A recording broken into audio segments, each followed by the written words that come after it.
Today I'll be teaching you guys how you guys can pose in your Roblox profile picture. In order to do that, you need to use Roblox in mobile. So I've opened the Roblox app, and as you guys can see my profile picture at the top left, it is doing a certain kind of pose.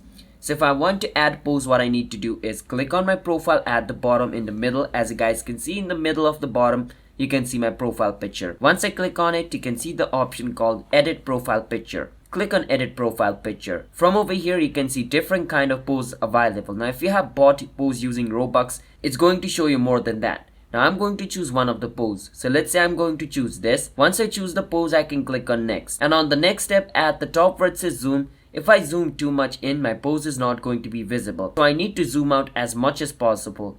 After doing that, what I need to do is click on where it says next, and this is going to be my profile picture. So I'm going to click on save, and as you guys can see, I have done it. I have just changed my profile picture in Roblox with a pose. So that is how you guys can do it.